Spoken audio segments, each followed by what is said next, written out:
la ténacité qu'il faut développer pour ne jamais lâcher. Tu sais que ton objectif, il est à 2 ans devant toi. Comment tu fais au quotidien pour avoir la sensation d'avancer vers ton but, quoi. Je le disais déjà pendant la préparation, et aujourd'hui j'en suis convaincu, ça a été la plus belle école de ténacité.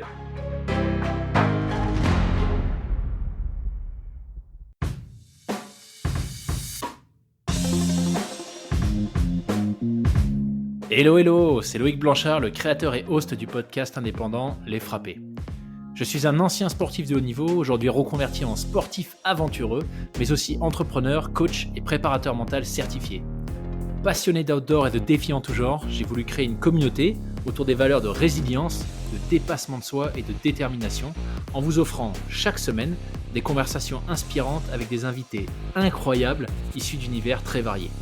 J'ai reçu aussi bien des athlètes olympiques que des entrepreneurs à succès, des aventurières professionnelles ou encore des anciens des forces spéciales. Leur point commun, la passion pour leur projet et l'audace de se lancer. Alors fonçons ensemble découvrir mon invité de la semaine. Excellente écoute à vous les frappés.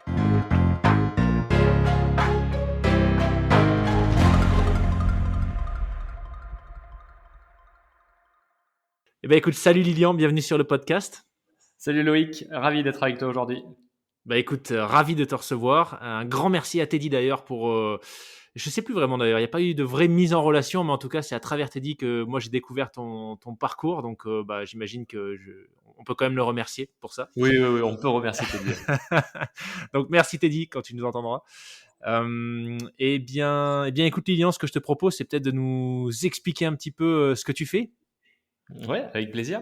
Alors, on va commencer par les standards. Lilian, 36 ans et demi, papa de 2 petites filles, et je suis à la fois entrepreneur et également aventurier amateur. Aventurier dans le business et puis aventurier dans la Ouais, vie en voilà. dehors aussi. On pourrait tout regrouper sous la casquette d'aventurier, mais j'arrive pas trop à assumer. C'est intéressant ça. Pourquoi tu dis ça? Je sais pas. Peut-être que dans mon inconscient, l'aventurier va plus loin que ce que je fais, prend plus de risques que ce que je prends. Je sais pas. Aussi, je pense que ce terme est utilisé un peu à tout bout de champ, que chacun en a sa propre définition. Et en tout cas, la mienne, je sais pas, excès de modestie ou pas, je l'assume pas toujours. C'est marrant parce que c'est quelque chose que nous disait Steven Le Yarrick dans un épisode précédent, qui se considère pas non plus comme un aventurier, mais plus comme un aventureux. Tu vois, un sportif aventureux. Donc, c'est marrant. Ok, et écoute, peut-être qu'on peut commencer par ça. Alors, l'aventure, cette notion d'aventure, peut-être toi, comment est-ce que tu te la définis aujourd'hui et qu'est-ce que tu as mis en place pour vivre cette vie d'aventure? Aujourd'hui, moi, je la définis vraiment comme t'engager dans quelque chose pour lequel il y a une part de risque. Et là, une fois de plus, chacun mettra ce qu'il veut derrière la notion de risque.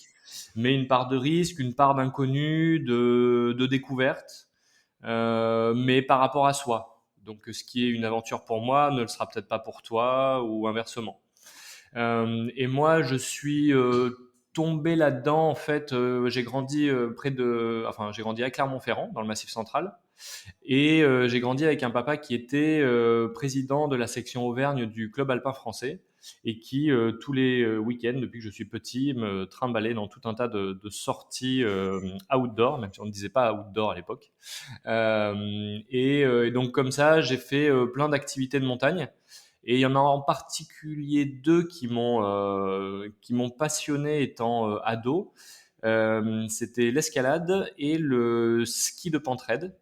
Et je me suis éclaté à skier toute mon adolescence dans la petite station du Mont d'Or, qui est une toute petite station, mais qui a l'avantage de présenter des reliefs dignes de reliefs alpins, avec des couloirs extrêmement raides, avec de la glace, avec des rochers, tout un tas de choses. Et donc voilà, donc je me suis vraiment passionné pour ces 2 activités. Et puis à côté de ça, aussi un petit peu d'alpinisme, de ski de rando, de VTT, enfin de tout plein de choses qu'on peut faire en montagne. Et ce qui m'a toujours plu dans ces activités, c'était vraiment jamais la recherche de performance. C'était toujours aller m'amuser, quoi. aller m'amuser, aller découvrir un nouveau couloir, aller explorer une nouvelle face. Voilà, c'est vraiment ça qui m'a toujours animé. Et puis j'ai quitté le Massif Central pour aller faire mes études à Paris. Et comme c'est souvent le cas quand on part faire ses études et qu'on a une activité sportive à côté, souvent on l'abandonne. Enfin, en tout cas, moi, ça a été mon cas. Je l'ai abandonné. Et puis, au bout de 5 ans, j'ai obtenu mon diplôme, diplôme d'ingénieur en microélectronique. Et c'est marrant parce que je fais une petite parenthèse là-dessus, mais aujourd'hui, je vois quand je regarde dans le rétro qu'en fait, cette logique d'aventure, je la retrouve aussi dans mon parcours scolaire. Parce que, en parallèle de ces activités sportives, quand j'étais ado, j'ai découvert l'informatique. Et pareil, ça m'a passionné et j'ai toujours voulu comprendre comment ça marchait. Donc d'abord, j'ai fait un peu de code et puis après, j'ai voulu assembler mon premier ordinateur et puis j'ai voulu commencer à faire de l'électronique. Et donc c'est comme ça que je suis parti en école d'électronique. Et sur ces 5 ans, il y a un jour où j'ai eu l'impression d'avoir touché le Graal. C'est quand j'ai eu mon cours de physique quantique où là, j'ai eu la sensation d'être arrivé au bout de quelque chose, d'être allé vraiment au bout du bout et d'avoir compris, ce qui évidemment est une illusion parce que il y a encore plein d'autres choses derrière. Mais voilà, j'avais cette notion de ça y est, j'y suis arrivé. Donc voilà, je referme la parenthèse là-dessus, mais j'ai bouclé mes études et je suis descendu dans le sud, à Aix-en-Provence, pour cofonder ma première entreprise. Pareil, un peu par hasard, hein, je ne m'étais pas destiné à être entrepreneur, loin de là. Je me voyais vraiment faire carrière dans la microélectronique. Et puis j'ai eu l'opportunité voilà, de rejoindre un groupe qui avait cette envie de monter à l'époque une entreprise qui allait proposer un téléphone à un seul bouton pour les seniors. On était en 2006, le smartphone n'existait pas encore. Et donc comme ça, j'ai cofondé ma première entreprise dans le sud de la France. Et dans le sud de la France, j'ai découvert un terrain de jeu qui m'a redonné envie de repartir à l'aventure, enfin, en tout cas de repartir faire des activités nature, parce que j'ai découvert qu'à 1 heure et demie, 2 heures de voiture, j'avais les Calanques de Marseille, j'avais la Sainte-Victoire dans mon jardin, il y avait les écrins à portée de main, que voilà, il y avait tout, la mer, la montagne, absolument tout ce qu'on voulait. Et donc, comme ça, j'ai repris l'escalade, j'ai repris le ski, j'ai décidé de me mettre au canyoning, enfin voilà, de refaire tout un tas d'activités. Et ça m'a fait vraiment du bien. Ça m'a fait du bien et j'ai retrouvé ce feu de le week-end prochain, on va aller découvrir tel canyon, on va aller faire tel truc. Et c'était génial. Et donc en parallèle de cette vie, je dis bien en parallèle parce qu'à cette époque, je fais vraiment une différence entre mes activités sportives ou activités de nature et le monde professionnel. Pour moi, c'est cloisonné, c'est étanche et ça ne communique pas. Et en 2012, je vais quitter donc cette première entreprise parce que personnellement, je m'y retrouve plus trop. Il y a plus justement ce côté d'exploration. On a passé la phase de création. Vraiment, on est sur un rythme plus routinier qui est très bien pour l'entreprise, mais qui me correspond plus.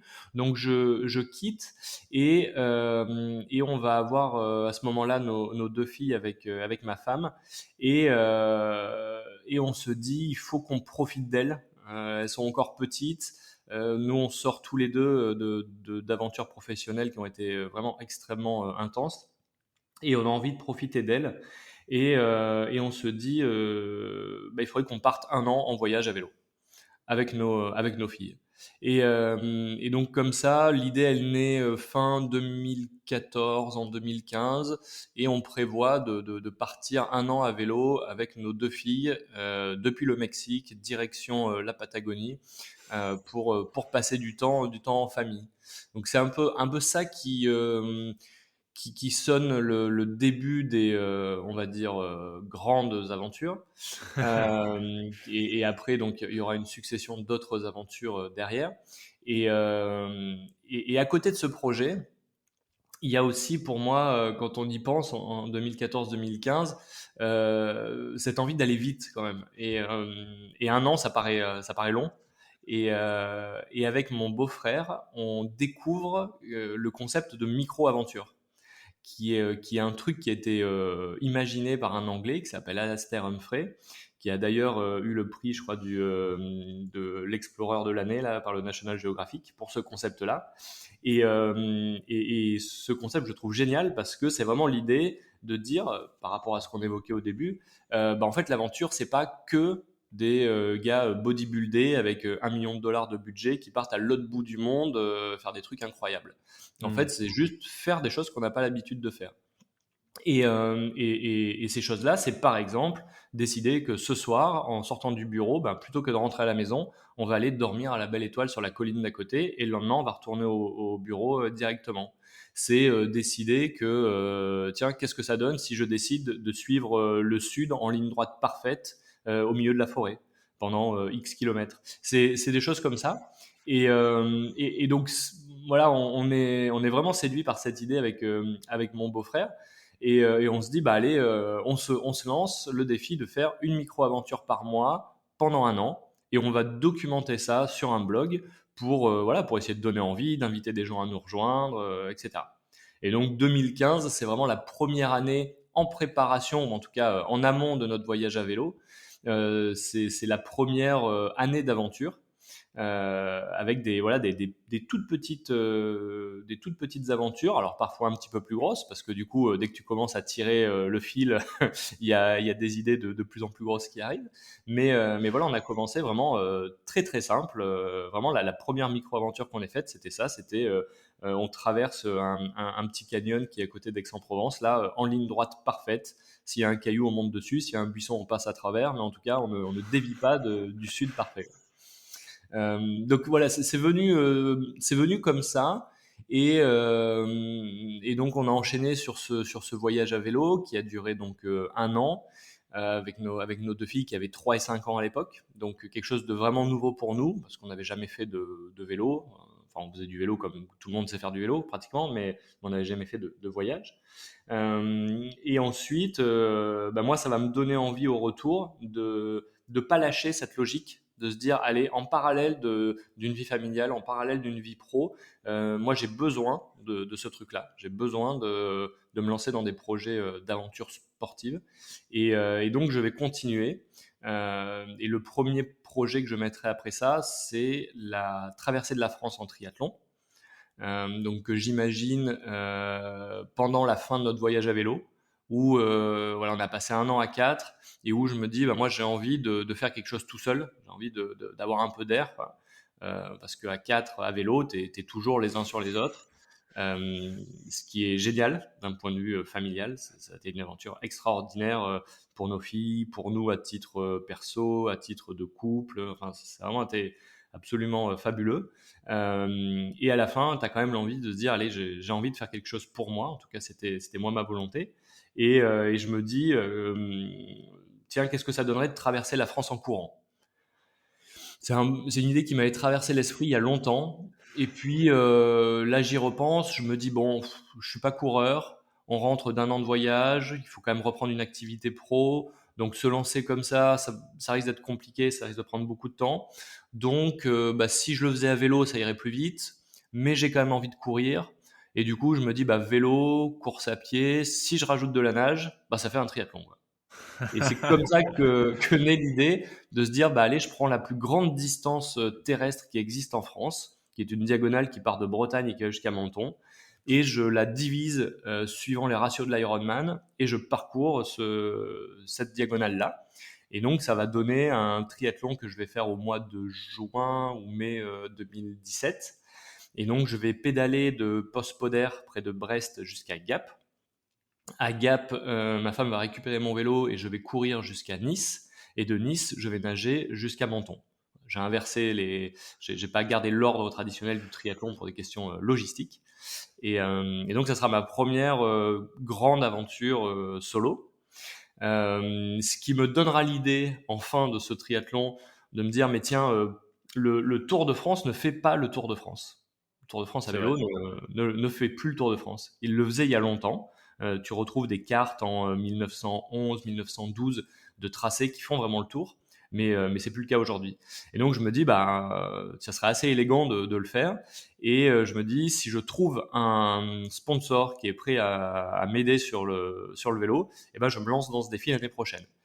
Et donc Giant va répondre présent, Crosscall également, et ensemble on va monter le projet de faire donc le Tour de France à vélo, 4800 km, 21 jours, que je ferai au mois de juin 2018.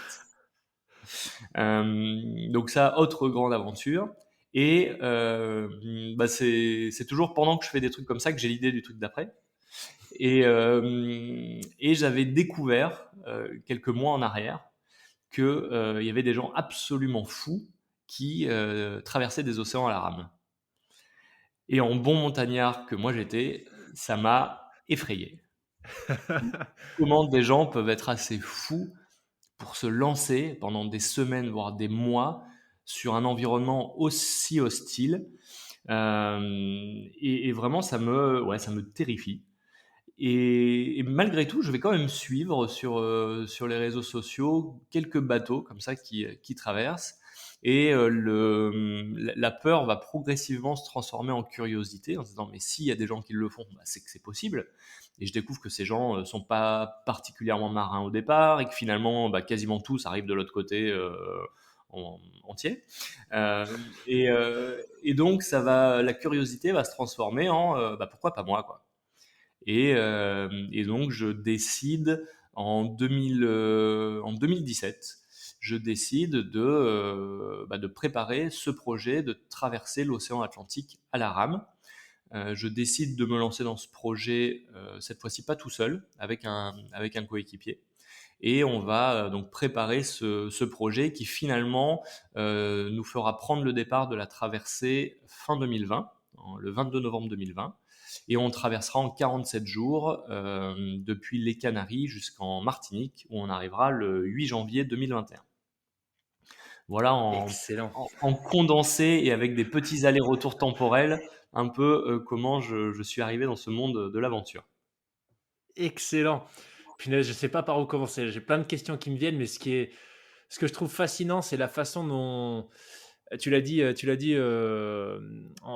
a quelques instants. Tu vois, quand tu regardes dans le miroir, tu vois que finalement tout s'enchaîne et il y a une espèce de fil conducteur, un fil rouge.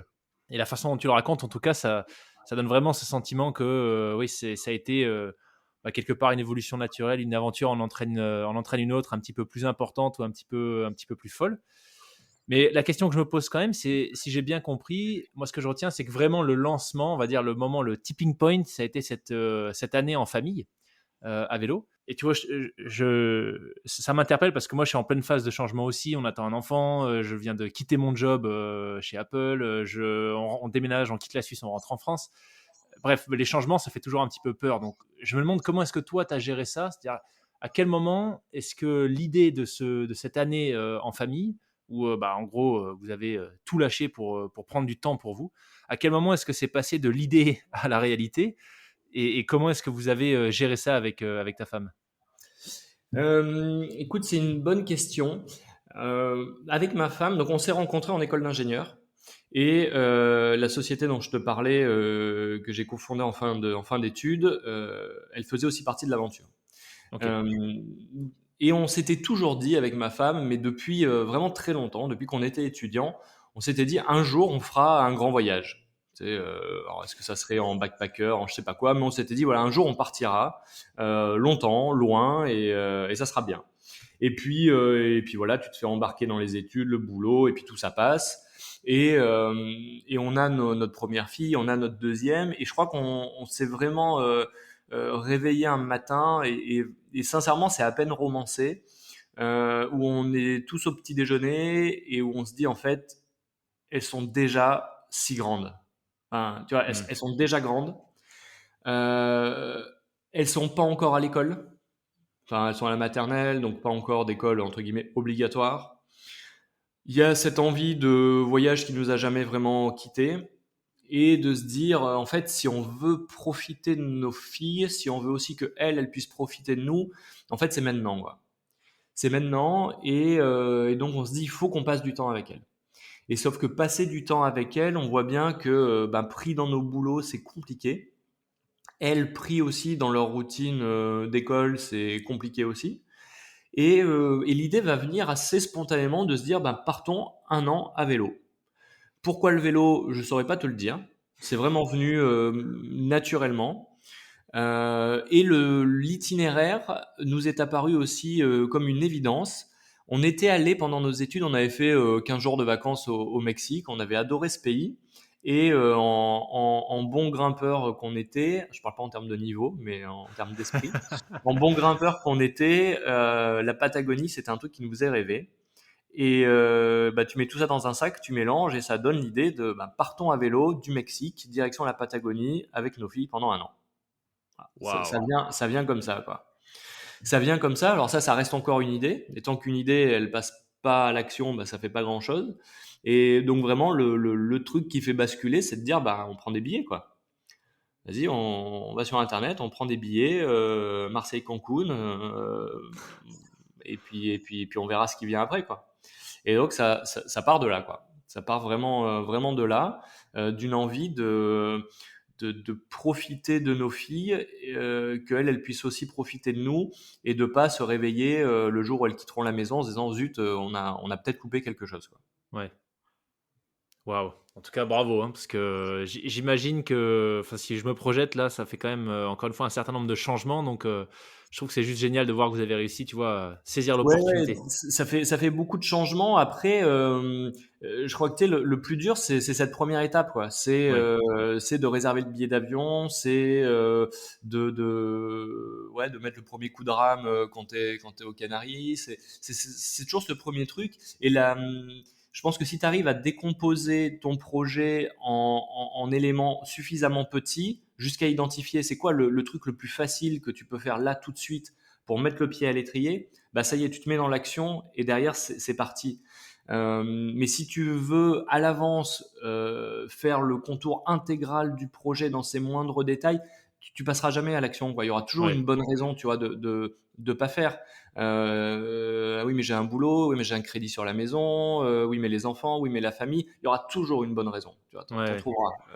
Donc, il y a un moment, il faut se dire, bon, allez, si j'ai envie de le faire, c'est quoi la première étape? C'est de prendre un billet d'avion, allez, on le prend, et puis on verra derrière ce qui se passe, quoi. Ouais. Et puis cette notion de découper l'énorme projet en blocs un peu plus gérables, ça te permet aussi de rapidement, comme tu dis, l'ancrer dans la réalité. Tu vois, une Exactement. fois que tu as tes billets, bon, une fois que tu en as parlé à 3-4 personnes, c'est plus un projet, c'est c'est un engagement. Donc, cool. Exactement. Eh ben, peut-être juste une autre question sur ce voyage d'un an. Moi, j'ai eu la chance de faire 6 mois en Amérique du Sud aussi, pour mes études, Pérou, Bolivie, Colombie. Et c'est vrai que très souvent, quand j'en parle à des personnes qui ne sont pas forcément allées, les premières questions, c'est sur la sécurité. Tu vois, Mm. est-ce que c'est vraiment dangereux? Est-ce que tu t'es fait agresser? Comment ça se passe pour les étrangers, etc. Et même si, bon, moi je pense que c'est un petit peu comme partout, il faut juste faire attention de ne pas faire n'importe quoi et n'importe où, et globalement tout se passe bien. Mais c'est vrai qu'il y a quand même, bon voilà, il y a quand même des faits, tu vois, en termes de sécurité, il y a quand même des endroits où il vaut mieux éviter de passer. Ouais. Comment est-ce que vous avez géré ça? Vous avez vraiment réussi à faire Mexico, Patagonie d'une traite, ou il y a des endroits que vous avez dû éviter? Alors, donc déjà, finalement, on n'a pas fait Mexique-Patagonie. Ok. Parce qu'on a pendant la traversée de l'Amérique centrale, nous on n'avait jamais fait de vélo de voyage auparavant, donc on a vraiment appris, et on a appris dans un contexte où tu as 2 enfants de 3 et 5 ans qui sont là aussi, quoi.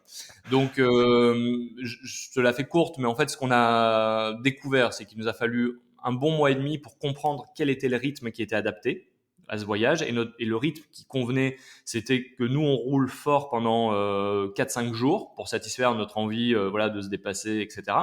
Et par contre après on touchait plus les vélos pendant 3 jours, on s'arrêtait quelque part et on passait du temps en famille. Et en fait ce rythme marchait très bien, mais on s'est dit finalement quand on va arriver en Amérique du Sud, on pourra pas le tenir, parce que quand tu arrives dans des déserts qui font 1000 km, t'arrêter 3 jours au milieu du désert, ça a juste pas de sens, quoi. Donc on s'est dit bon, on sait qu'on en est capable, maintenant on se l'est prouvé, mais il n'y a pas d'intérêt en fait.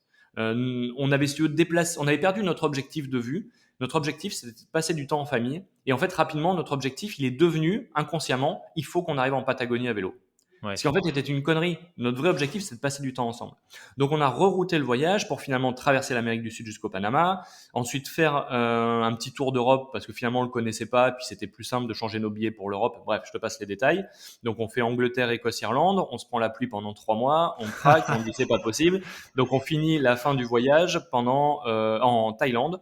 On va traverser la Thaïlande du nord au sud pendant 3 mois. Donc voilà, donc finalement 3 continents. On n'arrive pas en Patagonie, mais voilà, on remplit notre objectif de passer un an ensemble à vélo.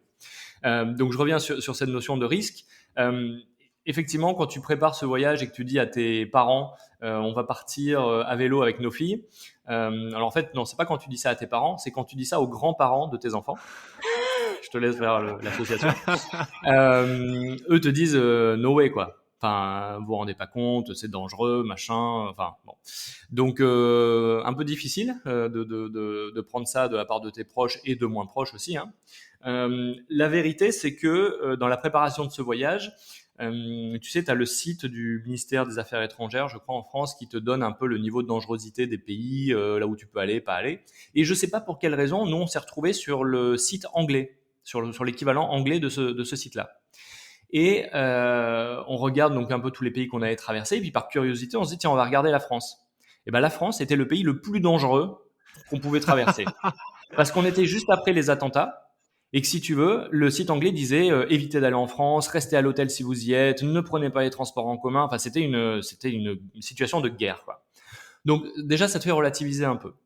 Ensuite, donc effectivement, tu as quand même cette appréhension parce que tout le monde te le dit, mais il y a un moment où tu te dis, bon attends, il y a quand même des gens qui vivent dans ces pays, il y a des enfants qui vivent dans ces pays, et bon, a priori, ils grandissent, ils se développent, et ça a l'air d'aller. Donc tu te renseignes, et puis tu te convaincs qu'effectivement, si tu fais pas n'importe quoi, bah, ça devrait bien se passer. Et que finalement, aller traîner certains soirs dans certains quartiers de Marseille, bah, c'est pas recommandé non plus, quoi. Donc finalement, si tu pars avec du bon sens, ça devrait se passer. Après, petite anecdote, mais qui révèle bien aussi que finalement, c'est un peu toujours le voisin qui est dangereux, quoi. C'est que quand on est arrivé au Mexique, le premier Mexicain qu'on a vu à l'aéroport, avec qui on discute, ah vous êtes français, et il nous dit très sérieusement, avec la tête vraiment accablée, nous dit mais est-ce que vous avez quitté votre pays parce que c'était trop dangereux? Ah Et en ouais. fait, tu te dis ok, donc on a vraiment un problème avec l'autre quoi. On a une image de l'autre qui est vraiment orientée sur la peur et les dangers. Et en fait, on va se rendre compte au début de ce voyage que quand tu parles à des Mexicains, on va te dire oula, n'allez surtout pas au Guatemala, on va kidnapper vos enfants. Quand tu es au Guatemala, on te dit n'allez surtout pas au sud parce que on va vous prélever vos organes. Et voilà. Et en fait, bah, tu passes finalement de pays en pays, tu fais attention, tu es prudent, et finalement, tu rencontres que des gens avec qui ça se passe très très bien. Donc ça, c'est la première chose. Et la deuxième chose, c'est que oui, il y a des coins dangereux, mais en fait, ces coins dangereux, tu ne peux pas t'y retrouver par hasard. Si ces coins ils sont dangereux, en fait, tu auras suffisamment d'alertes au fur et à mesure que tu t'en rapproches pour ne pas y aller. Et nous, au moment où on a passé la frontière mexicaine, on est passé du côté du Belize. Et tu as un autre passage qui va directement au Guatemala. J'ai oublié le nom de la région. Et on a rencontré des Français qui étaient eux en voiture et qui voulaient passer par cette frontière-là, qui était réputée dangereuse à l'époque. Et on a eu la chance de les recroiser plus tard au Guatemala, et ils nous ont expliqué, ils nous ont dit, bah effectivement, c'était une zone super dangereuse, mais il a fallu se battre pour pouvoir la traverser. Parce qu'en fait, au fur et à mesure qu'on se rapprochait, bah, la police nous disait non, on n'y allait pas. Puis après, il y avait des barrages de police auxquels il fallait négocier pour passer. Et il dit effectivement, au bout d'un moment, on s'est retrouvé au milieu de bus brûlés. Et oui, potentiellement, ça craignait. Mais ils ont vraiment dû forcer la main à plein de gens pour pouvoir aller dans cette zone. Donc, je dis pas que c'est une bonne idée, hein, évidemment. Mais voilà, ce que je veux dire, c'est que si on y va avec du bon sens, qu'on est vigilant, qu'on reste à l'écoute, il n'y a pas de raison que ça se passe mal. Ouais. Bon, je pense que dans notre cas précis, le fait d'avoir des enfants protège aussi, d'une certaine manière. Je me mets dans la peau de quelqu'un mal intentionné. Si je dois aller taper le sac d'une famille avec 2 enfants ou d'aller taper le sac à des backpackers, bon, je pense que voilà. Allez, mon choix est vite fait. Que les passages de frontières avec deux têtes blondes, ça s'est toujours super bien passé parce que en plus dans ces pays-là, ils adorent les enfants. Donc voilà, oui, on a eu beaucoup d'avertissements. Non, on n'a pas fait n'importe quoi, mais par contre, ça s'est extrêmement bien passé et on s'est jamais senti en danger. Pardon, si une seule fois au Belize, où effectivement on nous avait prévenu que le Belize c'était vraiment pas une zone dans laquelle il fallait traîner. On avait prévu d'y passer, c'était vraiment un tout petit morceau de pays à traverser. Et finalement, en une journée au Belize, on s'est fait arrêter physiquement 5 fois sur la route par des gens qui nous ont dit n'allez pas plus loin, n'allez pas plus loin, ce pays est dangereux, partez. Et donc effectivement, le soir arrivé à l'hôtel, c'était encore au début du voyage, on s'est dit bon, est-ce que ça vaut vraiment le coup là de faire encore 200 km dans ces conditions? Et on s'est dit non, ça vaut pas le coup. On a pris un bus qui nous a emmenés à la frontière guatémaltèque, 200 km plus loin, et on a repris notre voyage. Ok. Wow. Ouais, intéressant comme retour, tu vois. J'avais jamais entendu cette notion avant de une zone dangereuse. Faut forcer la main entre guillemets pour t'y retrouver. Mais c'est vrai que quand je réfléchis, tu vois, certaines situations que j'ai pu avoir en Amérique du Sud, c'est un petit peu ça effectivement qui s'était passé. Donc intéressant, génial. Donc première grosse aventure, ce tipping point où les projets sont devenus de grosses réalités. Peut-être qu'on peut passer, si on fait un espèce de fast-forward à l'aventure la plus récente, donc la traversée de l'Atlantique à la rame. Comment est-ce que le Lilian aventurier a évolué, tu dirais, entre ses premiers voyages en famille et cette traversée de l'Atlantique en 47 jours? C'est une vaste question parce qu'il y a beaucoup de temps qui est passé. Il y a beaucoup de choses qui sont passées professionnellement, personnellement, donc forcément une grosse évolution. Maintenant, cette aventure, elle a eu quand même un rebondissement particulier qui pour moi a été, alors pas la cause, mais plutôt la manifestation d'une évolution significative. En fait, quand je te disais, quand j'ai découvert que les océans se traversaient à la rame, je l'ai découvert au travers d'une course.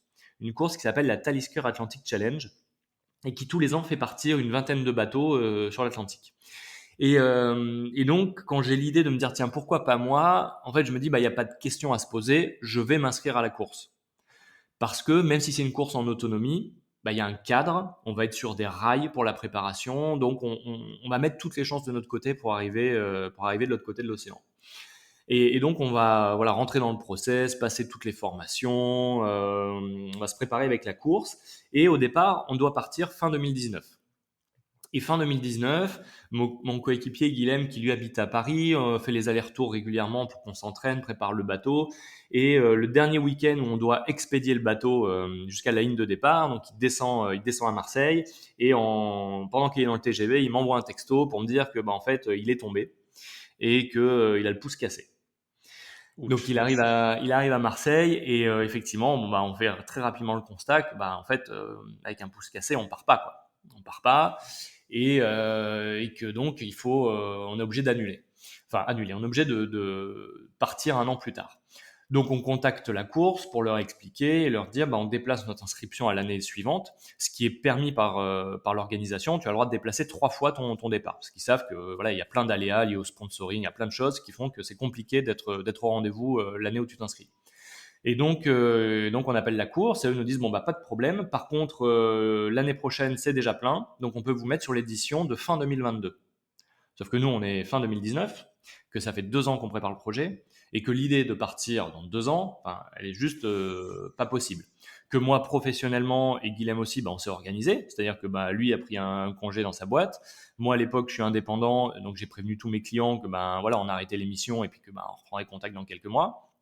Et donc là, tout d'un coup, alors que ça fait 2 ans que tu travailles, en l'espace de 2 heures, tout le projet doit être revu, quoi. Alors que tu n'as jamais été aussi proche du départ, quoi. Et à ce moment-là, on se dit, finalement, et si on partait tout seul, quoi. Tout seul, on se débrouille pour amener notre bateau tout seul aux Canaries, et puis on se monte une équipe avec un médecin, un routeur, et puis on part, quoi. Et puis voilà, en se disant, si la course nous attend cette année sur la ligne de départ, c'est qu'ils estiment qu'on est prêt. Donc s'ils estiment qu'on est prêt, en fait on est capable de le faire tout seul. Et en fait, là où je dis que c'est pas une cause, mais plutôt un symptôme d'une évolution perso, c'est que, bah, une fois de plus, si je regarde dans le rétroviseur, mais c'est toujours, enfin, je me méfie toujours de ça parce que finalement, tu sais, tu trouves ce que tu cherches, quoi. Mais Ouais. bon, si je regarde dans le rétro, une histoire que je peux me raconter et qui, je pense, est sincèrement une évolution que j'ai faite, c'est de se dire finalement, j'ai toujours eu cette envie d'être leader de mes projets. Et finalement, j'en ai jamais eu vraiment l'audace ni le courage. Enfin, ça a été un demi-courage, une demi-audace. Quand j'ai cofondé ma première entreprise, tu vois, j'ai rejoint un groupe qui avait une idée et ensemble on l'a créée et j'ai dirigé cette boîte pendant 5 ans. Mais voilà, je me suis raccroché à quelque chose. Hmm. Et là, du coup, je me disais, bah tiens, finalement, cette traversée, c'est un peu ça aussi. Il y a une organisation, je me suis raccroché à l'organisation, alors qu'en fait, au fond de moi, je sais que j'en suis capable. Je sais que je suis capable de me lancer tout seul dans ce truc-là. Et donc, cette décision de dire, bah écoute, tant pis, on part tout seul, si tu veux, il matérialise cette acceptation de, en fait, je suis capable. Je suis capable et je vais y aller tout seul. Et en fait, il est aussi le tipping point, pour reprendre ton expression professionnelle, où bah, je suis à ce moment charnière où j'ai arrêté toutes mes missions de conseil et où je me retrouve avec un an devant moi jusqu'au prochain départ, où bah, j'ai entre guillemets rien à faire, quoi. Et où là, bah, pareil, j'ai deux choix qui s'offrent à moi. Soit je rappelle mes clients en leur disant bon bah en fait bonne nouvelle, ou enfin en tout cas nouvelle, je suis là. Ou alors, je me dis, bah, Lilian, ça fait quelques mois que tu as cette idée de monter une nouvelle boîte. Ça fait des mois, voire des années que tu as envie de relancer une nouvelle entreprise. Eh ben, est-ce que c'est pas le moment de la lancer, quoi? Et donc, c'est à ce moment-là que je vais créer la société Andonora avec Teddy, euh, et où on va lancer ce projet. Mais donc, une fois de plus, projet qu'on lance à deux, mais moi dans un tout autre état d'esprit de je peux compter que sur moi-même et sur notre binôme pour faire avancer ça. Et c'est à moi de tirer la charrette, quoi. Et tu vois, avant ça, en 2014, pareil, j'avais monté une autre boîte, mais toujours pareil, cofondé, parce qu'à un moment, il y a Hmm. vaguement une idée dans un groupe et qu'on se dit, allez, on y va, mais vraiment personne n'est prêt à assumer pleinement le projet, mais on y va. Et ça a fait une super belle boîte. On a fait le premier espace de coworking à Aix, qui est encore le seul vrai espace de coworking à Aix. Et donc voilà, donc si tu veux, ce projet, il est pour moi vraiment la matérialisation d'une évolution personnelle, mais qui depuis toujours, quoi. Et c'est pas non plus une fin, tu vois, c'est juste une étape qui a permis de concrétiser et de matérialiser plein de choses, quoi. Et ça, tu dirais qu'il t'a fallu combien de temps pour l'intérioriser, entre guillemets? C'est difficile, hein. C'est difficile parce que je pense que si tu veux, j'ai toujours souffert entre guillemets de ce truc de me dire ouais je suis dedans mais en fait c'est pas vraiment que moi, enfin tu vois, enfin il y a pas d'ego là-dedans, c'est vraiment le truc de me dire en fait je pense que je suis capable de plus mais je j'y vais pas, quoi. Et ça je l'ai un peu toujours senti. Et donc c'est difficile de dire, tu vois, ça a commencé là, ça s'est terminé là. Non, Hmm. je sais que là il y a eu un truc qui s'est passé en particulier. Maintenant, c'est l'histoire de toujours, quoi. Ouais, ouais. Et alors, si on rentre dans le détail de cette aventure, donc 47 jours, c'est ça, hein, 47 Ouais. c'était, hein, si je me rappelle bien. 47 jours, exactement, 15 heures et 15 minutes. Ah ouais. Qu'est-ce que toi tu retiens? Alors, c'est encore une question un peu générale, mais je serais curieux de savoir, tu vois, peut-être qu'on rentre dans le détail du matériel, et cetera, s'il fallait que tu la résumes, toi, en une phrase, cette aventure, ce serait laquelle? Si je devais la résumer en une phrase, c'est une aventure accessible à tout le monde. C'est parce que c'est une aventure 100% dans la tête, et dont la difficulté provient de l'accumulation de contrariétés, d'inconfort et de, entre guillemets, petites difficultés qui, pris isolément, si tu veux, peuvent se gérer, Mmh. mais qui en fait viennent se cumuler et se cumuler jusqu'à un moment où tu exploses, quoi. Voilà. Et c'est ça qui va rendre la traversée une aventure extrêmement difficile, dont il faut vraiment pas minimiser la difficulté. Euh, et un truc absolument incroyable dont aujourd'hui je pense, j'ai pas encore tiré toute la matière, tu vois. Hmm. Je pense qu'il y a encore des apprentissages qui vont venir avec le temps, à la fois des choses très personnelles sur lesquelles il est très difficile de mettre des mots, et puis d'autres sur lesquelles on peut beaucoup plus partager. Mais voilà, c'est la seule aventure qui me revient aussi souvent en tête, et c'est pas juste parce qu'elle est récente. Parce que c'est voilà, c'est 47 jours d'une difficulté incroyable, et c'est au-delà de 47 jours, c'est plus de 3 ans de préparation qui moi j'ai toujours dit sur toutes ces aventures, mais celle-là en particulier, la ligne de départ c'est déjà une ligne d'arrivée, quoi. Hmm. Quand tu es sur la ligne de départ, bah, en fait tu as déjà gagné, quoi.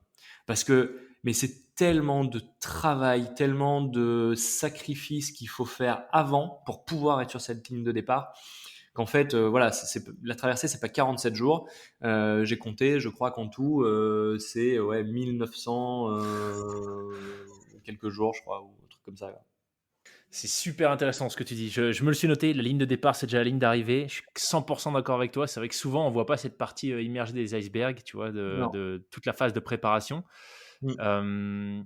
Tu dirais que c'est quoi qui a été le plus challengeant sur ces 3 ans de préparation?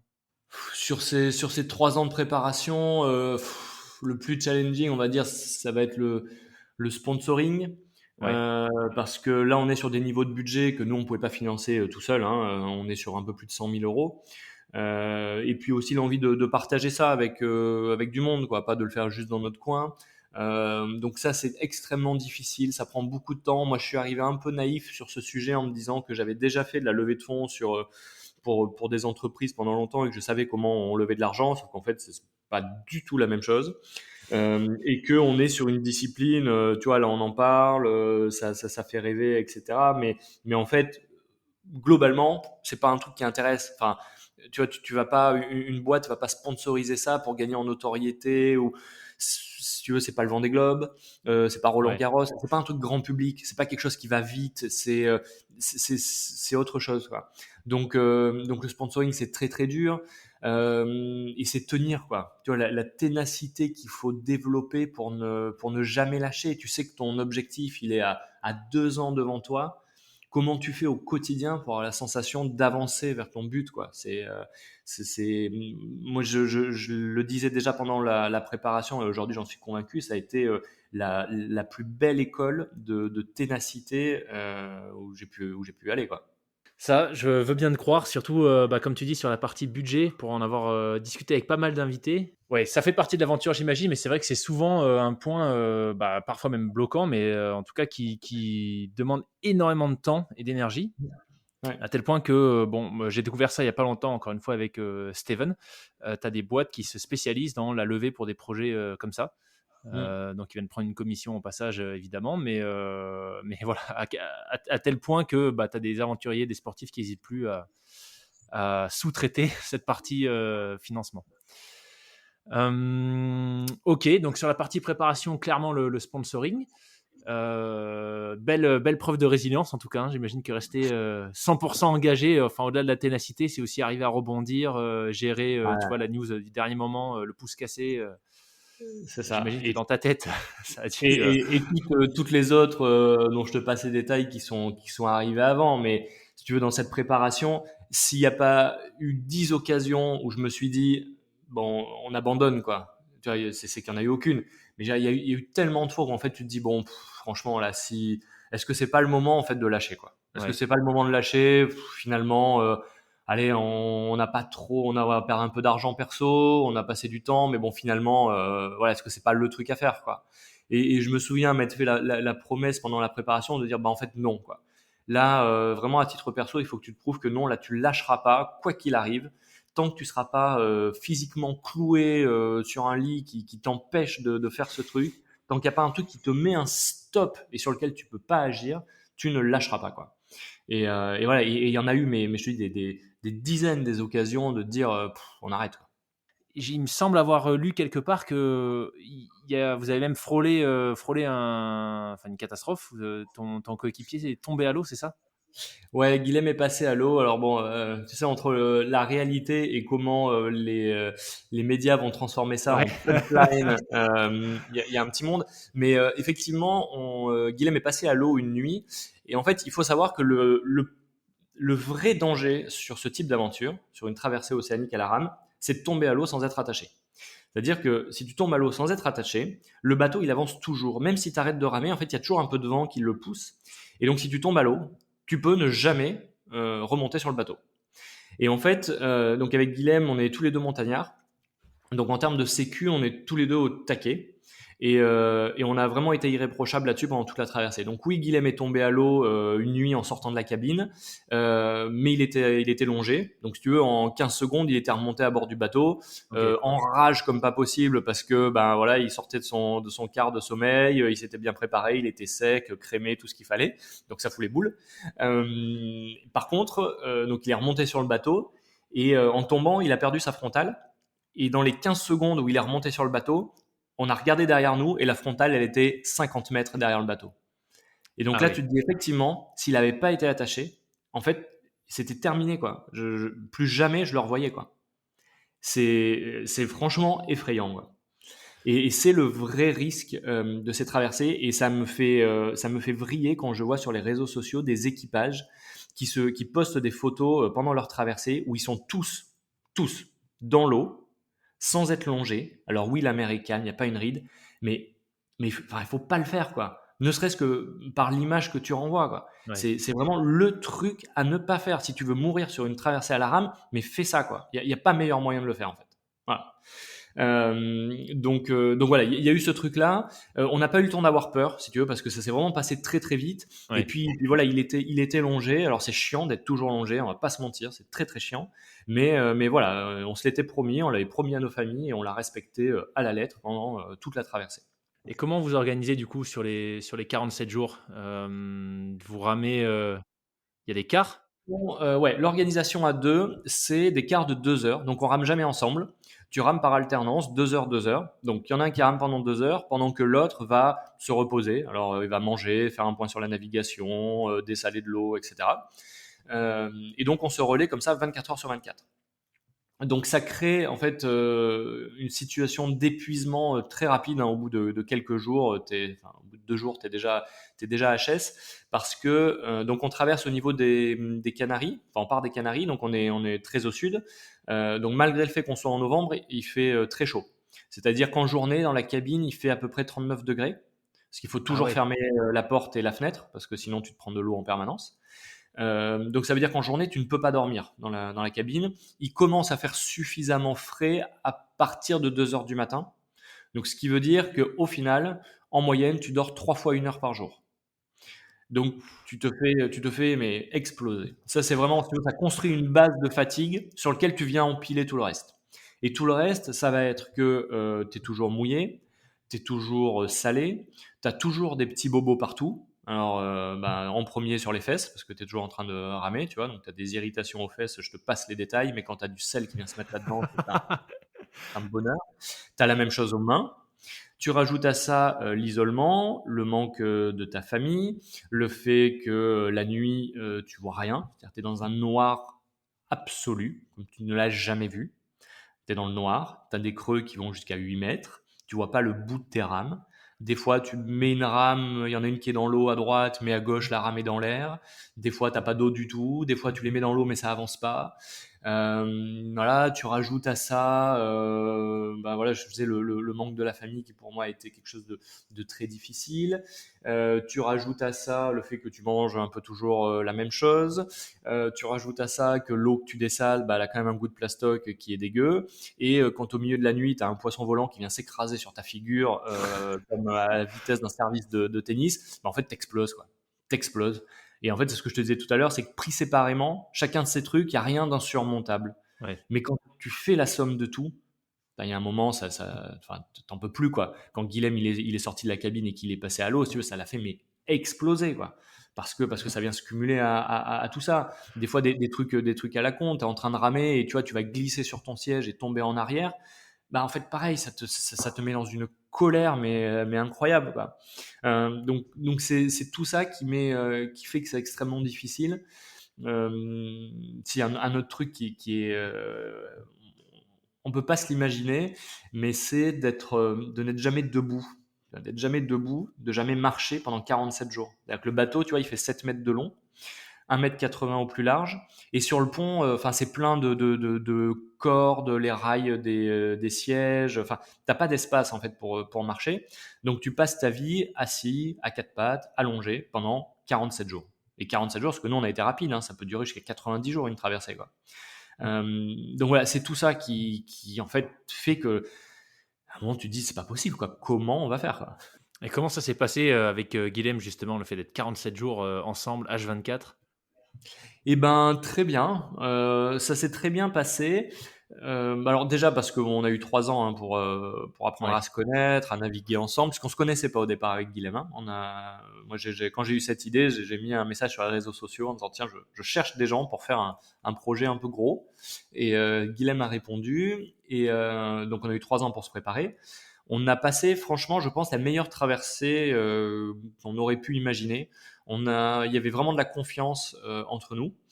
Et d'un point de vue sécurité, on était vraiment au taquet. Donc ça s'est très bien passé. Il faut savoir qu'il y a le fait qu'on ait ces shifts de 2 heures, en fait, ça te met dans une situation où tu peux rapidement ne jamais voir ton coéquipier. Tu vois, parce que comme tu rames pas ensemble, Eh oui. il y en a un qui est dans la cabine, l'autre qui rame, mais en fait, tu te croises au niveau des changements, quoi. Donc nous, on faisait en sorte de au moins une fois par jour prendre un repas ensemble. Enfin, il y en a un qui mange en face de l'autre qui est en train de ramer, quoi, au moins. Voilà, à Noël, on a posé les rames pendant 20 minutes pour prendre une bière chaude ensemble. Voilà, donc il faut se forcer à se donner des moments comme ça, parce que sinon tu te retrouves vite en fait à faire 2 traversées solo, tu vois, sur le même bateau, ce qui est Ouais, un ouais. peu dommage, quoi. Et pourquoi cette période de l'année, par curiosité? Parce que tu viens de dire que vous avez passé Noël sur le bateau, mais qu'est-ce qui fait que vous êtes partis là? Les traversées, alors pas que à la rame, hein, mais les traversées de l'Atlantique, c'est plutôt en fin d'année parce que la saison des ouragans est terminée. Les alizés sont bien établis. Et le temps que tu arrives de l'autre côté, la saison des ouragans sera pas revenue. Voilà. Donc, D'accord. en gros, tu as une fenêtre qui s'ouvre fin octobre, début novembre et qui se referme fin mars. Ok. Voilà. Ok. Donc, c'est pour ça que tu pars à ce moment-là. Excellent. Alors, tu nous disais tout à l'heure, quand cette aventure, du coup, a dû être reportée, tu as profité de cette année pour te lancer avec notre ami Teddy dans une aventure entrepreneuriale, celle-ci. Comment est-ce que tu t'es organisé pour, après un an, donc j'imagine que vous étiez encore vraiment en phase de lancement, peut-être même amorçage pour cette boîte. Comment est-ce que tu t'organises pour, en tant que cofondateur, partir 47 jours? Enfin, tu savais même pas a priori que c'était 47 jours, Non, donc je savais comment pas que t'as... c'était 47 jours. Tu pars en te disant, on part pour entre 30 et 90 jours. Ce qui est une fourchette assez large. Ce qui est assez large, ouais. Assez large. Donc là aussi c'est une aventure cette entreprise parce que donc fin 2019 on part plus, donc fin novembre 2019 je dépose les statuts de l'entreprise, et puis en 2020 se passe ce qui se passe, et donc quand tu as eu la bonne idée de créer une entreprise la veille d'une pandémie mondiale, si tu veux, faut être là aussi résilient et créatif sur comment on bouge, quoi. Donc, ce qu'on a fait, c'est avec Teddy et tous les gens qui ont gravité autour de ce projet, parce qu'il y a beaucoup de monde qui gravite autour de ce projet, c'est de dire utilisons 2020 comme on peut. Donc, c'est-à-dire qu'on va développer la solution technique au maximum. On va vraiment l'objectif, c'est d'avoir un produit fini, vendable avant que je parte sur l'Atlantique, pour que, à mon retour, on puisse vraiment commencer à vendre. Voilà, si tu veux, Ok. le timing qu'on se donne, c'est ça. Et c'est ce qu'on va faire. Au-delà du développement technique, 2020, le confinement et tout ce qui se passe, ça nous oblige à revoir notre modèle. Là où au départ, on s'était dit, c'est vraiment quelque chose qu'on va vendre aux entreprises pour le bien-être des salariés, pour amener du sport aux salariés. Quand tous les salariés sont enfermés chez eux, tout d'un coup, ça a un peu moins de sens. Donc, il faut revoir notre modèle, nos cibles. Et finalement, alors pareil, hein, on fait ce qu'on veut des événements, mais nous, on a décidé d'en faire une opportunité et de se dire, bon bah qu'est-ce qui a attiré de ça? Et c'est de se dire bah finalement c'est peut-être pas que l'entreprise, notre marché, mais c'est peut-être les villes qui ont vu pendant le confinement plein de joggeurs se mettre à la course à pied pendant 1 heure à 1 kilomètre de chez eux.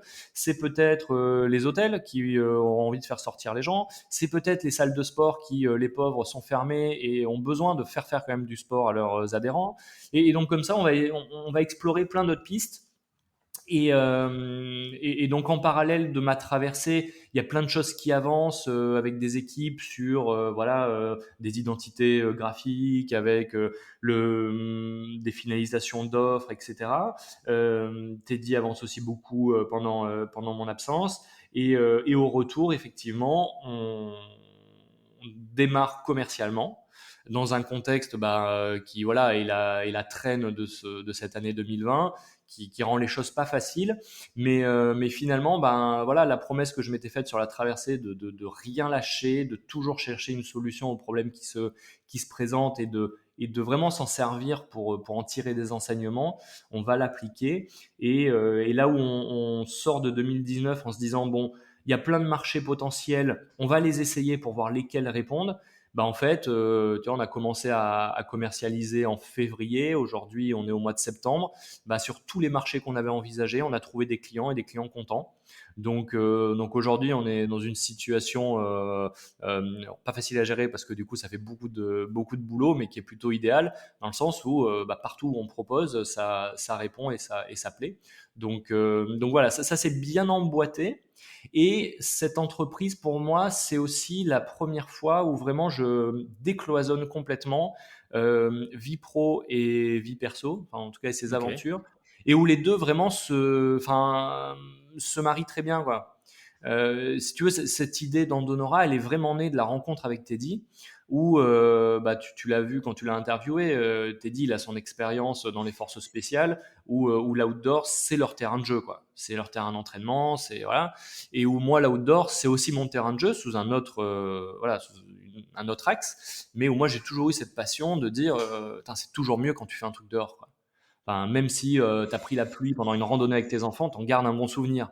Alors que comme je dis souvent, je connais personne qui m'a dit, je me souviens en 2007, j'ai fait une séance de course sur tapis incroyable, quoi. Tu vois, C'est clair. j'ai jamais vu. Ça existe peut-être, mais j'ai jamais vu, quoi. Et donc, ce qui nous réunit avec Teddy, c'est cette idée de dire, il faut qu'on arrive à emmener les gens dehors. Tu vois, il y a rien de mieux que faire de l'activité dehors, même si c'est une fois de plus une randonnée facile avec ses enfants. T'es pas obligé d'aller faire un Ironman, tu vois, pour te sentir bien dehors. Et c'est vraiment ça qui va donner le point de départ. Et pour moi, à titre perso, c'est vraiment la réunion entre deux vraies passions que j'ai, une pour l'outdoor et une pour l'entreprise. Où j'adore l'entreprise, tu vois, en tant qu'entité. Je trouve que c'est un outil incroyable de développement personnel pour les gens qui y travaillent, de développement économique parce que ça apporte à la société, par la mission qu'on a d'emmener les gens dehors. Donc pour moi, c'est vraiment l'union de tout ça. Et finalement, tu vois, l'histoire qu'on raconte, alors j'aime pas utiliser le mot histoire parce qu'on se dit que c'est romancé, mais tu vois, cette histoire qui nous a unis avec Teddy et qui a fait ce qu'Andonora est aujourd'hui, elle est vraie, quoi. Elle est 100% sincère. Et du coup, je pense que ça se ressent quand on va pitcher notre projet, ça se ressent quand on est dans les négos. Et voilà, et ça fait qu'aujourd'hui, effectivement, ça prend un bon départ. Mhm. Et alors justement, Donora, qu'est-ce que c'est? Alors oui, tu as raison, parce que du coup, j'ai même pas dit ce que c'était. Donc, Andonora, c'est cette envie d'emmener des gens dehors. Et avec Teddy, on se dit, le meilleur moyen d'emmener les gens dehors, c'est de mettre un coach derrière eux. Sauf que mettre un coach derrière tout le monde, c'est pas possible. Donc, l'idée, c'est, on fait rentrer le coach dans le téléphone. Donc, Andonora, c'est des parcours sportifs audio coachés. L'audio coaching, c'est quoi? C'est une voix qui, sur ton téléphone, au travers de notre application, va te guider. C'est-à-dire qu'il y a une voix qui va te dire passe entre la pharmacie et la fontaine et ensuite continue tout droit. Donc un guidage vraiment où on se met à la place de l'utilisateur. C'est-à-dire qu'on va jamais te dire dans 200 mètres, prenez légèrement à droite sur le boulevard Schumann, parce que ça c'est insupportable en fait. Quand tu es en voiture, ça marche, mais quand tu es à pied, ça marche pas. Donc nous, on va que utiliser des repères visuels que tu ne peux pas louper quand tu es en train de courir ou de marcher. Donc, il y a cette première navigation, l'application va t'encourager, etc. Et surtout, de temps en temps, l'application va te dire tiens, stop, arrête-toi, regarde sur la droite, tu dois avoir des bancs. Et bien, sur ces bancs, on va faire des pompes faciles. Voilà. Et donc, on va t'expliquer le mouvement, etc. Et donc, on va te guider comme ça sur des parcours qui vont faire entre 2 km et 8 km et qu'on va créer spécifiquement aux besoins de nos clients. Et donc, nos clients, ça va être des villes, des entreprises, des salles de sport, des universités, des grandes écoles, des hôtels, des campings, tous les gens qui veulent mettre en mouvement des populations ou en tout cas valoriser un territoire sur lequel ils sont. Et donc, on va faire spécifiquement des parcours. Donc, par exemple, une ville qui va nous dire, bah, moi, je veux faire bouger les étudiants, je veux faire bouger les seniors, je veux valoriser tel parc, tel itinéraire. Bah, nous, on va intégrer ça. On va amener toute notre expertise sportive, pour créer vraiment les programmes d'entraînement adaptés. Et on est capable de faire des parcours. Voilà, là, on a créé un parcours sur Aix-en-Provence spécial sport en famille. Donc une toute petite boucle très simple à faire avec les enfants. Ils peuvent être à vélo, à pied, comme ils veulent. Et à l'inverse, on a fait des parcours d'entraînement pour les centres de recrutement des armées où là, franchement, je souhaite à personne de le faire, quoi, le parcours. C'est une programmation sportive titanesque. T'es dit qui a fait ça. Voilà. Et entre les deux, on sait tout faire. On sait tout faire. On sait faire du programme d'échauffement pour une boîte de BTP qui a des gars qui partent sur les chantiers et qui peuvent se péter le dos parce qu'ils sont pas échauffés. On fait des parcours pour des universités qui veulent mettre en mouvement leurs étudiants et qui, avec le Covid, etc., ont été obligés de fermer leurs infrastructures intérieures. Enfin, voilà. Donc, c'est vraiment ça. C'est créer des parcours ultra personnalisés pour vraiment guider l'utilisateur dehors, qui soit pris par la main et qui puisse profiter de ce petit shoot d'endorphine qu'on a là, dès qu'on se bouge un peu. Génial. En tout cas, moi, j'ai eu la chance de le tester puisque Teddy m'avait fait sur mesure un petit parcours autour de chez moi en Suisse. Et je le recommande vraiment parce que c'est vrai que l'expérience que tu l'as dit, c'est vraiment c'est de l'audio. Audio coaching. Audio coaching. Ouais, on n'utilise pas trop audio guidage parce que audio guidage, des audio guides, si tu veux, il y en a déjà plein, quoi. Ouais, Et audio guide, c'est vraiment le côté culturel. Et audio guide, c'est toujours, comme je te disais, c'est dans 200 mètres, prenez la troisième sortie ouais, au rond-point, quoi. Et en fait, ça, enfin, moi, j'en suis le premier utilisateur. C'est insupportable, en fait. C'est bien si tu veux découvrir une ville, si tu veux découvrir un musée, c'est très bien. Mais nous, ce qu'on veut faire, c'est du sport, quoi. Et donc, c'était important pour nous de vraiment faire quelque chose de différent. Et donc, c'est pour ça qu'on utilise le terme audio coaching plutôt que audio guidage. ouais. Mais en tout cas, c'est vrai que bon, la différence, elle est juste en termes d'expérience utilisateur. C'est juste incroyable parce que moi, le sentiment que j'avais, c'est que. Alors, c'était la voix de Teddy. Je ne sais pas si c'est tout le temps Teddy qui Non. parle, mais j'avais l'impression qu'il était derrière moi, tu vois. C'est cette notion d'éléments visuels que tu peux pas rater. Ça fait une Ouais, énorme différence parce que tu as vraiment l'impression, encore une fois, que tu as le coach avec toi. Tu vois, quand il te ouais. dit, tu arrives à un pont qui passe au-dessus de la rivière Chouette, qui te fait arriver dans le parc où tu trouveras un banc et on fera des pompes. Tu dis, ah ouais, d'accord, ok. Ouais. Tu Bon, vois, c'est t'as eu même. beaucoup de chance si c'est Teddy qui a personnellement fait la voix pour ton parcours. Je peux dire qu'il le fait pas pour beaucoup de gens. Mais non, c'est une voix de synthèse, hein, normalement, bon, qui est vraiment une très bonne voix de synthèse.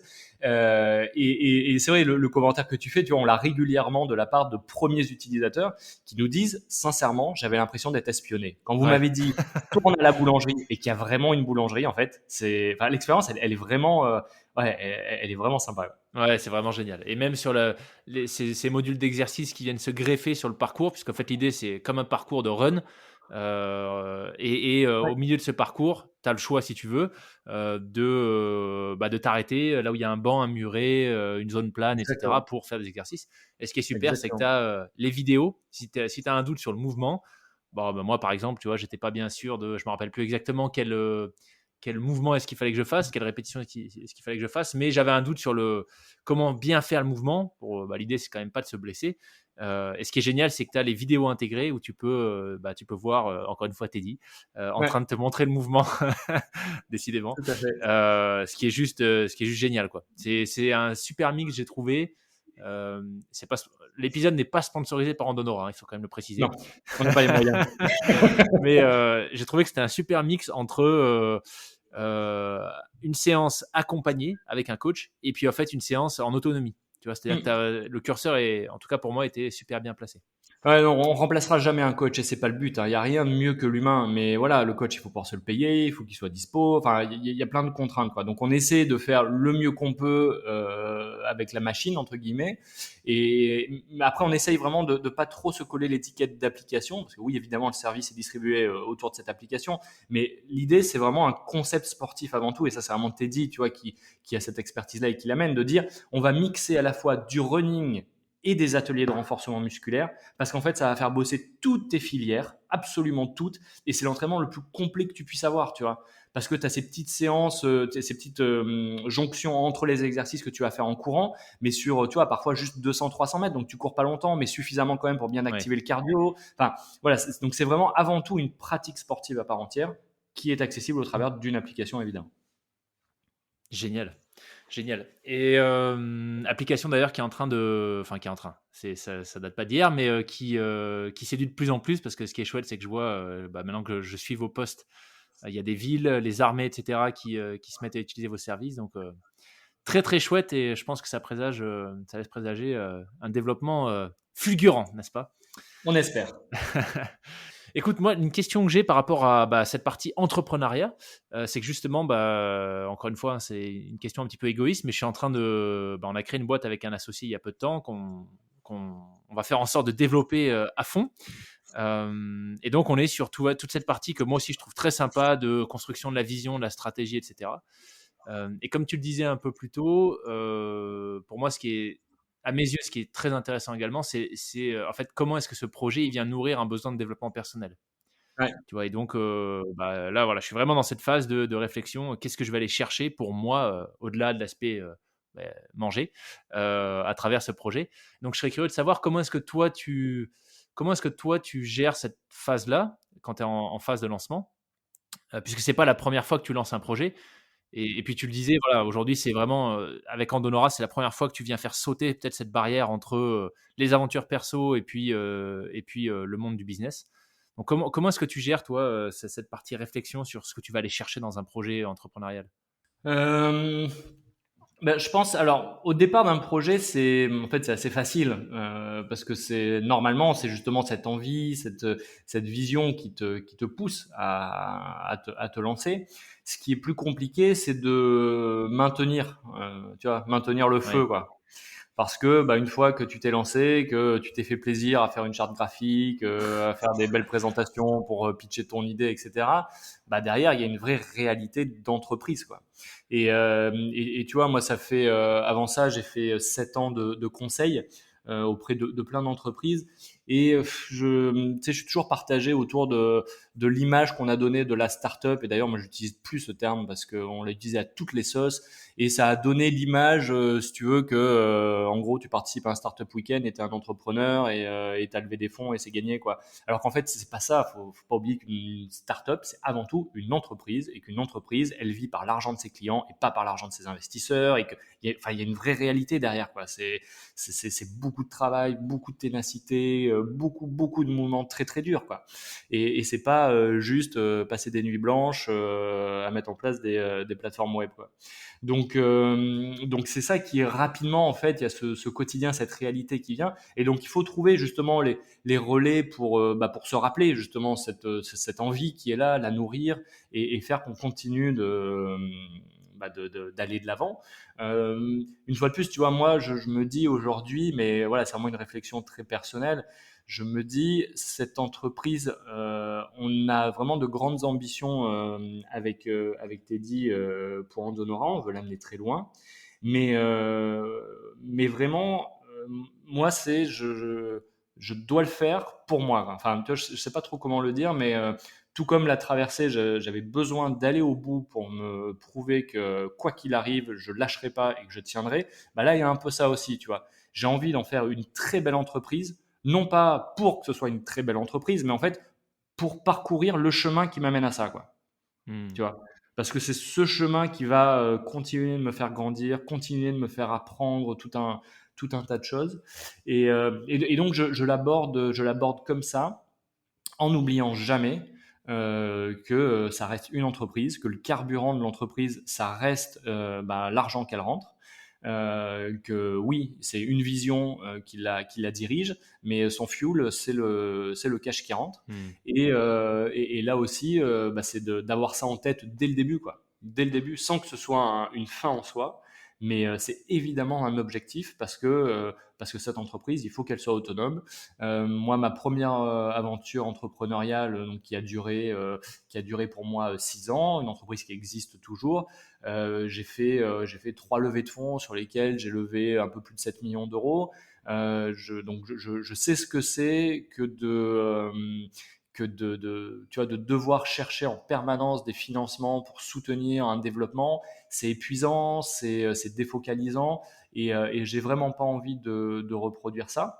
Il y a des modèles, il y a des modèles économiques qui t'obligent de passer par là, et c'était notre cas sur cette entreprise qui était un opérateur de téléphonie mobile à la fin, donc un métier très intensif en capital.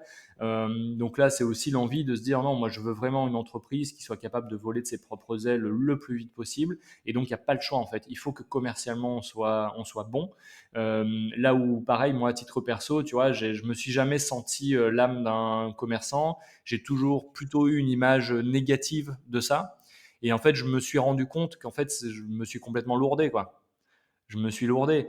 Et donc, c'est aussi pour moi l'occasion de voir les choses différemment et de mettre ça en œuvre de manière très concrète, quoi. Parce que c'est bien de lire des trucs, d'avoir des idées, mais si tu les transformes pas en action derrière, c'est un peu dommage, quoi. T'es pas allé au bout de l'exercice. Donc justement, cette notion de pas forcément de développement commercial de la boîte, puisque bon, comme tu l'as très bien dit, c'est comme ça qu'une boîte vit, donc c'est évidemment essentiel. Mais cette idée d'aventure personnelle, de développement personnel, comment est-ce que vous êtes mis d'accord avec Teddy justement sur ce que vous alliez chercher tous les deux en tant que cofondateurs? Écoute, donc déjà on était parfaitement alignés sur la vision. C'était vraiment une envie perso qu'on avait chacun, donc ça me paraît être une base essentielle. Et après, ce qu'on a fait avec Teddy, c'est qu'on s'est listé un ensemble de questions. Je lui ai proposé tout un tas de questions suite aux expériences précédentes que j'avais pu avoir justement en termes de création d'entreprise, que j'avais pu voir chez mes clients, parce que moi je travaille avec les dirigeants ou les équipes de direction. Donc j'avais listé tout un tas de questions auxquelles chacun a répondu de son côté. Et finalement, ça a révélé qu'on était en phase sur pas mal de choses, pour pas dire quasiment tout. Et donc, ça nous a permis de savoir que a priori, ça marcherait. Et ensuite, au quotidien, j'ai envie de dire, cette notion de développement personnel au travers de l'entreprise, elle nous colle à la peau à tous les deux. Et si t'es dit, je pense que tu l'as vu au travers de ton échange avec lui, c'est quelqu'un qui a eu su rebondir quand il a quitté l'armée de manière juste incroyable dans le monde civil, ce que beaucoup de militaires n'arrivent pas à faire. Donc je pense, tu vois, ça traduit bien un état d'esprit tout à fait particulier chez lui, qui fait qu'aujourd'hui, dans Donora, ça se retrouve. Et donc, voilà, tiens, on a un souci, on a un échec, et comment on s'en sert et comment on passe à autre chose plutôt que de s'apitoyer sur notre sort. On apprend beaucoup l'un de l'autre, hein, vraiment, tu vois. Teddy, moi, m'apporte beaucoup, je pense que je lui apporte aussi beaucoup. Et donc, voilà, cette relation nourrit chacun notre développement, et au travers d'un outil qui est cette entreprise-là. Et ça marche plutôt très bien. Excellent. Excellent. Et comment est-ce que vous faites en sorte justement, de ne pas oublier ces éléments que vous aviez notés au moment où vous êtes lancé sur ce que vous venez chercher? Je pense que ça se fait assez naturellement, tu vois, quand on bosse ensemble, parce que physiquement, on est rarement ensemble au même endroit pour travailler, tu vois, seulement quelques fois dans la semaine. Mais voilà, ces échanges débordent toujours juste du cadre pro, et donc du coup, tu vois, ça vient alimenter ces trucs-là. Donc voilà, je pense qu'il y a il y a une vraie rencontre à un moment donné, tu vois, et que chacun nourrit l'autre. Et ouais, voilà, je pense, tu vois, on s'est rencontrés chacun au bon moment dans nos vies. Peut-être que 5 ans en arrière, tu vois, j'aurais pas accroché avec Teddy, ou peut-être lui aurait pas accroché avec moi, j'en sais rien. Mais voilà, je pense que c'est la bonne rencontre au bon moment. Et ensuite, des états d'esprit suffisamment alignés pour qu'ils Ouais. continuent à se nourrir l'un l'autre dans le temps, quoi. C'est Super. pas facile, hein, En tout cas, l'association. Moi, je l'ai vu chez plein de clients ou même dans les associations que j'ai eues dans mes entreprises précédentes. C'est vraiment le truc le plus compliqué, je pense, hein. C'est ce qui peut faire capoter un projet ou au contraire le faire vraiment réussir. Je pense que c'est encore plus dur qu'un mariage, hein, on le dit souvent, mais je pense que c'est vrai. Ouais. eh ben écoute, Lilian, on arrive au bout quand même, après avoir balayé ce parcours complètement incroyable d'aventurier sur le plan, on va dire, comment est-ce qu'on pourrait appeler ça? Aventurier perso, je sais pas, Je sais pas. Ouais. et aventurier entrepreneurial. Mais en tout cas, ouais, c'était juste passionnant de.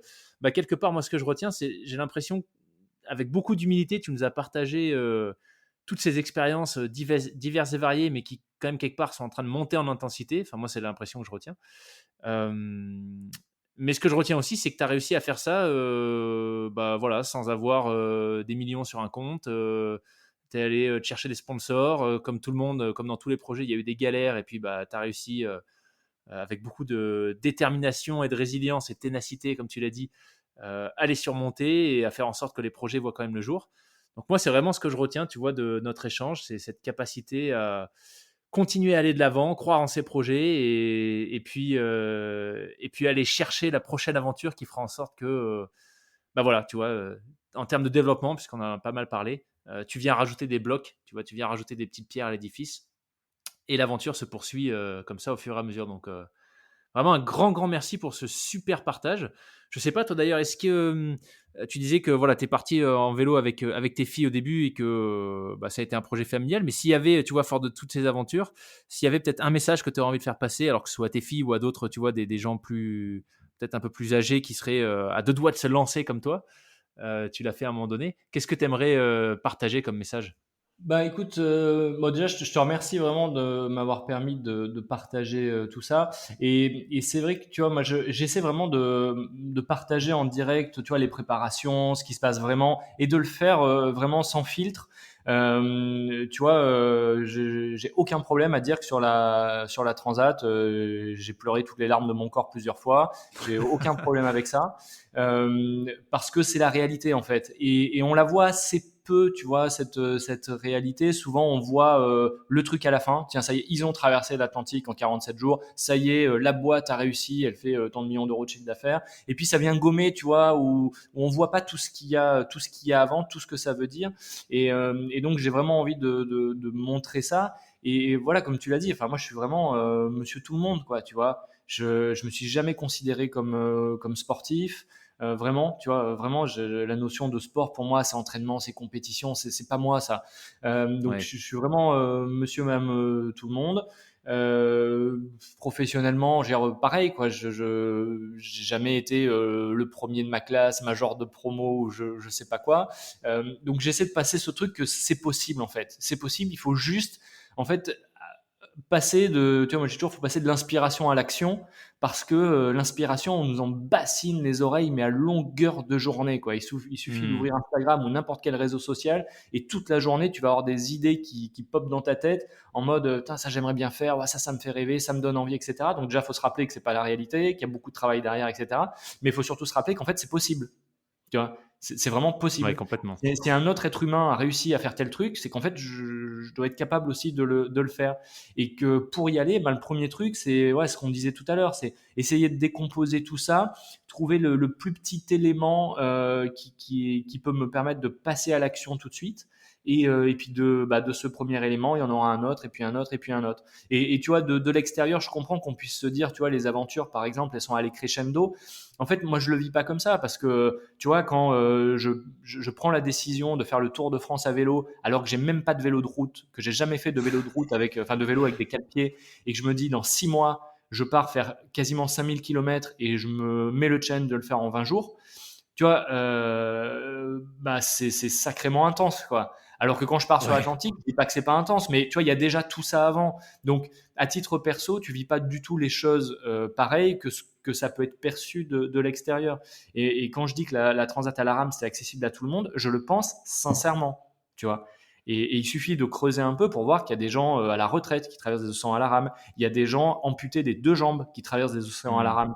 Donc, si tu veux, pour deux trentenaires un peu passés en pleine forme, oui, c'est évidemment faisable. Donc c'est vraiment ce message-là que je veux faire passer. Il faut juste pas sous-estimer tout le travail que ça demande, la ténacité qu'il va falloir développer, mais qu'en fait tout ça, tu vois, ça vient nous faire grandir. Et moi, c'est, tu vois, mes premières auditrices, c'est mes filles, quoi. Je veux vraiment leur passer ce message, de leur dire, je m'en fous, tu vois, qu'un jour elles aient envie de traverser un océan à la rame, c'est pas le but. Mais si un jour il y a un truc qui leur fait envie, putain, il faut se donner les moyens d'y aller, quoi. Il faut y aller, il faut s'accrocher, et ça va le faire, quoi. Ça va le faire. Et en fait, même si ça le fait pas, en fait, tu auras grandi en chemin, tu vois. Ouais. Et ce truc-là, il est juste énorme. Tu vois, je sais pas si j'ai piqué la citation, pardon, à quelqu'un, ou si je peux m'autoproclamer comme auteur de celle-là. Mais tu vois, je disais il y a pas longtemps à un ami, je disais, tu vois, on dit toujours, il faut savoir se contenter de ce qu'on a. Et je pense que c'est vrai, il faut savoir se contenter de ce qu'on a. Mais par contre, on peut jamais se contenter de ce qu'on est. Et pour moi, ces aventures professionnelles, sportives, tu vois, aventures au sens large, c'est ça en fait. À partir du moment où je me lance dans quelque chose auquel il y a une part d'inconnu, ça veut dire que je vais devoir grandir. Voilà. Et Ouais. je pense que c'est vraiment ça, ce truc. On ne doit jamais se satisfaire de là où on en est personnellement. Tu vois, on peut toujours, toujours, toujours grandir. Moi, je fais une toute petite parenthèse là-dessus, tu vois, pour conclure, mais j'ai découvert la philosophie stoïque il y a quelques années, et pour moi, c'est un truc énorme qui s'est ouvert, tu vois. Et j'irai pas dans le détail, mais il y a un truc en particulier qui m'a vraiment surpris parce que je m'attendais pas à ça. C'est que cette philosophie, comme bien d'autres, elle t'invite à aller vers de la sagesse. Mais en fait, elle est totalement consciente que cette sagesse, elle est quasiment inaccessible. Tu vois, c'est un objectif inatteignable, et que ce qui compte en fait, c'est de toujours progresser vers ça, de toujours avancer vers ce truc qui certainement ne sera jamais atteint. Et j'aime bien cette image, et je pense qu'effectivement, si on a ça comme objectif, ben en fait, on sera jamais déçu, quoi. Parce Ouais. que le projet il aille au bout ou qu'il n'aille pas au bout pour de bonnes raisons, ben en fait, on aura avancé vers ce nouveau soi, quoi.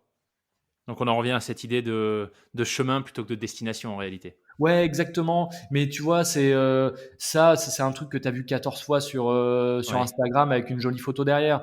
Donc, donc c'est bien tu vois, de se le rappeler de temps en temps. Mais en fait, je pense que chacun en a besoin à un moment donné de faire un cheminement qui va faire que ces mots vont vraiment avoir un impact, tu vois, et qu'on va vraiment les comprendre, en fait. Tu vois. Alors évidemment qu'on comprend l'idée derrière, oui, c'est pas la destination, c'est le chemin, mais en fait, il y a un moment, il y a un truc qui se passe dans nos vies qui est différent certainement pour tout le monde, où tout d'un coup, en fait, tu le percutes vraiment et ça te transforme. Ou parce que tu as été transformé, tu le percutes différemment. Ouais. Qu'est-ce que tu conseillerais à quelqu'un qui voudrait, bah, tu vois, en t'écoutant, qui se dit: «Ah bah tiens, ça pique ma curiosité, j'aimerais bien tu vois, découvrir cette notion». Hyper simple, vous foncez acheter le manuel d'Épictète. C'est un livre qui fait 36 pages, qui reprend les pensées les plus fortes d'Épictète, grand philosophe stoïque. Et je fais le pari que, comme moi, vous serez saisi par la modernité des idées. C'est-à-dire que si j'arrache les pages et que je vous dis pas que c'est un gars qui a écrit ça des siècles en arrière, vous pouvez être persuadé que c'est un gourou du développement personnel de 2021 qui l'a écrit. C'est incroyable de modernité. Il y a des traits d'humour, mais qui sont juste, mais enfin, vraiment saisissants. Enfin, j'étais peut-être très naïf quand je suis tombé là-dedans, mais je m'attendais pas du tout qu'un grec antique puisse avoir ce niveau d'humour. J'avais pas du tout cette image-là. Et voilà, c'est des idées qui sont simples, qui sont incroyablement percutantes. Et moi, c'est ce qui m'a saisi. Voilà, c'est 36 pages. On peut le trouver dans le domaine public, évidemment, c'est tombé dedans il y a bien longtemps, mais ça vaut le coup de l'acheter en papier, ça coûte rien du tout. Et ça peut emmener ensuite sur la lecture des Pensées pour moi-même de Marc Aurèle, qui là aussi sont absolument incroyables. Livre un peu plus long, mais c'est deux livres que tu peux ouvrir à n'importe quelle page. Tu vois, tu n'es pas obligé de commencer à la page 1 et d'aller jusqu'à la page 36. Tu peux vraiment prendre au hasard des idées, et elles sont juste incroyables, quoi. Donc voilà, manuel d'Épictète. Manuel Épictète, super. Super. Eh ben écoute, un immense merci Lilian pour ton temps Merci à toi. et puis pour tous ces partages. Et bah, bonne suite dans tes différentes aventures du coup. Merci beaucoup Loïc. Salut Lilian. À bientôt.